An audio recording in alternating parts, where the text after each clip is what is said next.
Yes, hello guys. Welcome back to our YouTube channel. Ito guys, October 22, 2023. Ito na po yung ating latest update sa mga nagtatanong guys at sa mga naghahanap pa lang ng mga model po ni Realme. Guys, ito isa-isahin po natin yung mga models po.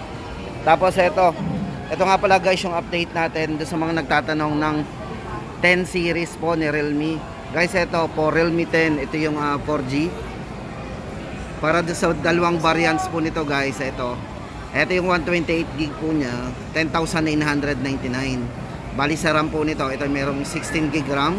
Bali extended RAM din po yan. Original RAM po nito is 8. Then plus 8 po kaya naging 16. Yan, expandable po ito up to 1 terabyte. So yun guys ang ating latest price update. So bumaba pa po yan from 11,999. Dating sale na yan, bumaba pa siya, naging 10,999. At para naman guys do sa isang variants po nito, yung 256 gig. Ito 16 gig RAM din po yan, 256 gig.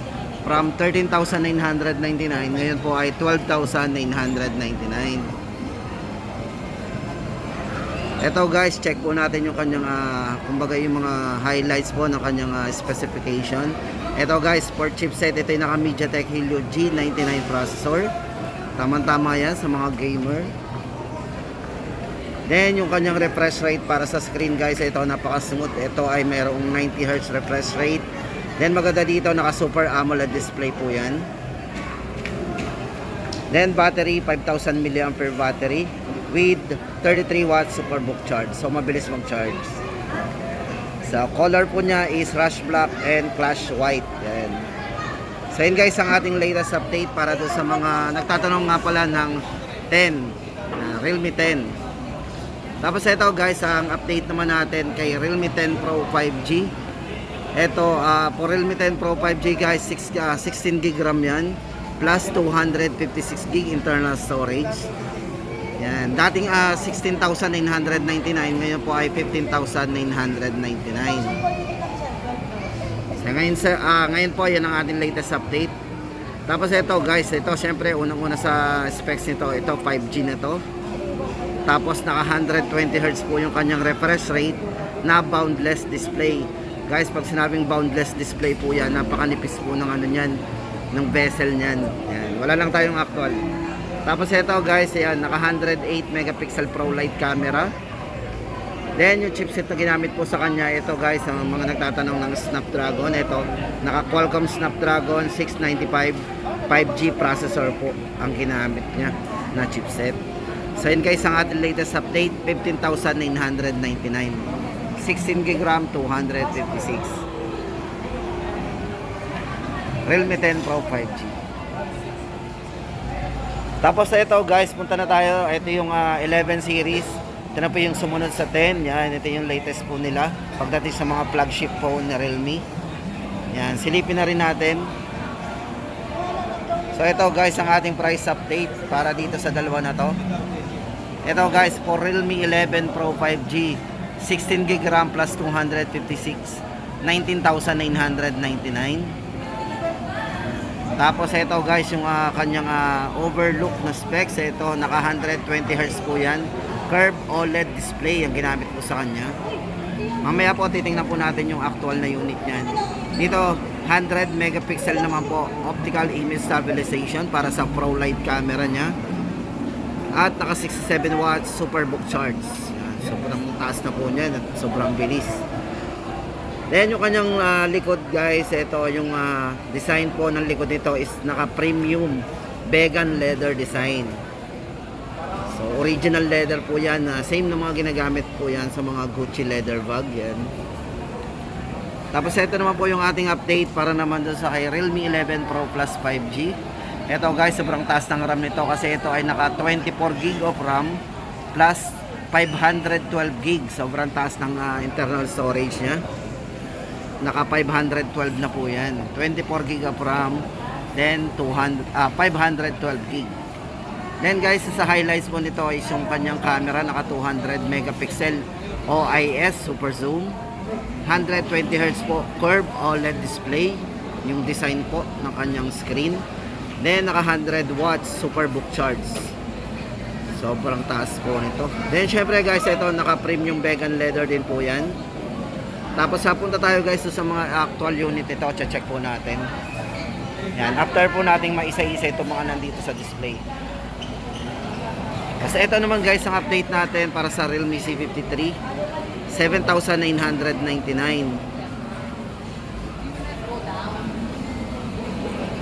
So ito guys, unahin na natin yung kanyang specs. Ito naka 33 watts superbook charge with 5,000 mAh battery. Size ng screen ito naka 6.7 high definition plus na nakanahing 90 Hz na po yung refresh rate. At syempre guys, ito yung kanyang nipis 7.49mm po yan. Ultra slim design. Colors Champion Gold and Mighty Black.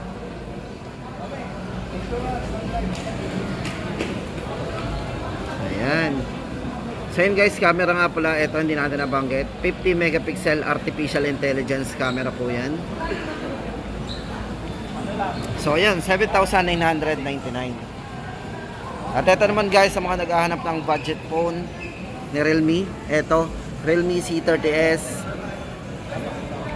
Ito guys yung variant sa pagpipilian natin para doon sa kanyang 7GB RAM, 64 internal storage, 4,999.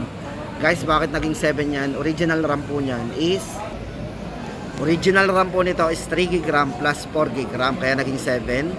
Tapos 64 internal storage, so 4,999.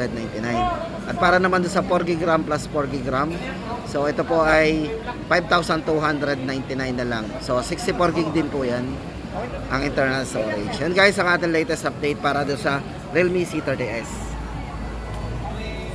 At ito naman guys ang latest update natin para doon sa mga ibang entry level na Realme. Ngayong October 22, 2023 guys. So lagi tayo mag-stay tuned sa ating channel para lagi tayong updated guys. Ito. So yun pa rin ang ating update, 4,999 for Realme C30s. Para doon sa 7GB RAM, 64. Tapos ito naman guys yung C51 para sa update natin. So guys, ito may dalawang variants tayong pagpipilian dito. Ito. Para doon sa kanyang 7GB RAM, 64GB, 4,999. Then sa 128 po nito, 8GB RAM na to. Yan, 128, 6,499. So no worry kayo guys kasi yung screen nito ay naka 6.7 high definition plus display, tapos naka 90 Hz na po yung refresh rate. At syempre guys, yung kanyang charging capability is 33 watts, superbook charge na rin. Syempre isa dito guys na nakaka-amaze kay C51. So isa kaya tumabenta rin guys, na-upgrade naman talaga to. Yung 4,999 niya, yung design unang-una na bago yung design. Medyo premium talaga yung datingan. Tapos naka type C na po yan. Then 33 watts. So yun yung upgraded sa kanya. Pero yung presyo niya hindi na bago. So 4,999 at 6,499 naman sa 128GB. Tapos ito naman para sa Realme C53 guys. Ayan, 12GB RAM plus 128, 7,999 sa mga nagbabalak pa lang bumili. Ayan. Ang isang color po nito guys yung kulay black. Ayan, black yung isang kulay. So maganda rin dito guys, ito napakanipis yung design nito. Ito ay 7.49mm yung kanyang ultra slim design. Tapos yung size ng screen nito 6.7 high definition, then naka 90 Hz na rin po yung refresh rate nito. Then 50 megapixel na po ang camera. Yan. Yan po tayo.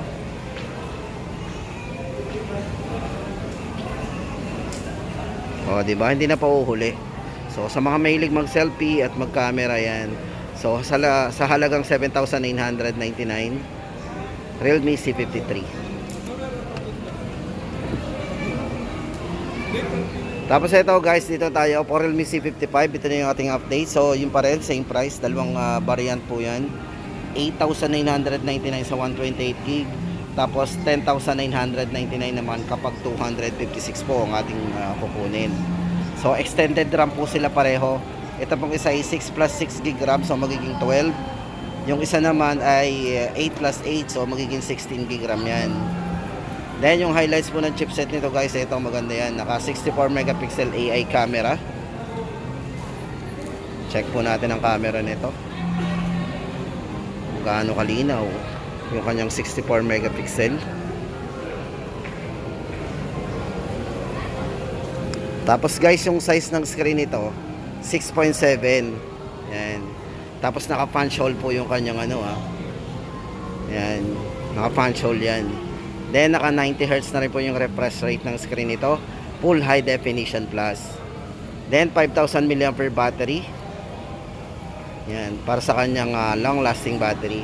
At syempre guys, yung chipset na ginamit niya is naka MediaTek Helio G88. Hindi na rin pakuhuli guys, ang gaming phone na rin yan. So price update natin para sa dalawang variant, sulitin natin 8,999, 128, 256, 10,999. Tapos guys, syempre ito na yung pinakahuli sa ating listahan, yung dalawang model. Yan, nabanggitan natin ang presyo nito kanina, pero syempre ito yung actual unit. Yan. So para sa design po nito, ito guys ay naka vegan leather. Pero dito sa 11 Pro 5G, tatlong colors po yung pagpipilian natin dito. Ito yung beige, tapos yung green and yung black. Yung black po nito ay glossy. Matte finish pala 'yon. Maganda yung hindi siya leather. So ayan. Para dito guys sa 11 Pro 5G, ulitin natin. 16 GB RAM, 256 GB, 19,999. At para doon sa pinaka-highlights po nito, unahin na natin. Ito, 120 Hz po refresh rate. Then, naka-curve OLED display po yan. Naka-curve. Yan. Then, OLED po yung display niya. So, napaka-vivid na ng display. Tapos guys, ito, 100 megapixel po yung kanyang camera. For the camera guys, ito, 100 megapixel.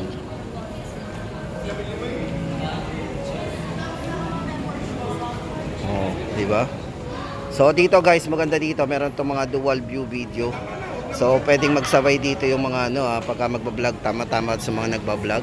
Habang tinututok natin sa camera, then sabay natin nakikita yung sarili natin. O, di ba? Sa mga vlogger. Yan guys, check natin yung price ulit.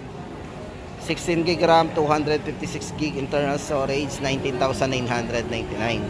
Tapos guys, lipat tayo dito naman kay Realme 11 Pro Plus 5G. Naka vegan leather din po yan. So dalawang colors po ang pagpipilian natin ito, green and beige lang po. Ito guys, 512 GB na po internal storage ito. Napakalaki na po ng internal. Kahit wag na po tayo, tsaka hindi na po ito nalalagyan. So parang maganda dito, 512 GB na po yan. Sobrang taas at sobrang laki ng internal storage. Then guys, ito sa highlights po nito, ito yung camera niya. 200 megapixel po yung kanyang rear camera. OIS super zoom. So guys, maganda dito, meron tong ultra wide angle kung gusto natin kumuha ng mas malawakan. So yan, naka 120, ano po yan. Mostly kasi pag mga ultra wide angle, mga wide angle na yan, usually mga 123 degree ang kaya niyang kuhanan. So yun guys, ang ating update dito para doon sa kanyang 200 megapixel. Ito, naka 120 Hz na rin po yan. Curve OLED display. Then yung isa pong ma-appreciate nyo dito, yung kanyang charging capability, 100 watts na po yan. Sobrang bilis, wala pang 30 minutes yan. Full charge na yan. Yan. So guys, price update natin dito, 24 GB RAM plus 512, 24,999 guys. Para sa kalaman nga pala ng lahat guys, 12 plus 12 po yan. Original po niyan is 12. Extended, 12. At kung gusto po natin i-extend at gamitin po yung 12, kasi kung nabitin na kayo, sobrang active natin. Madali lang po yan, punta lang po kayo ng setting, then i-click nyo po yung RAM, then i-adjust nyo na po doon sa sagad. Then, o-off na po natin ang phone. Pag na-off natin, yan. Punta na siya dun sa extended RAM natin. So, yun guys, ang ating latest update ngayon para dito kay Realme ngayong October 22, 2023. Yan. Lagi tayo mag-update guys at lagi kayo mag-stay tuned para kung may plano kayong bumili na sa mga susunod na araw, meron tayong idea guys. Hindi na tayo mapapagod, magpabalik-balik sa mga malls yan.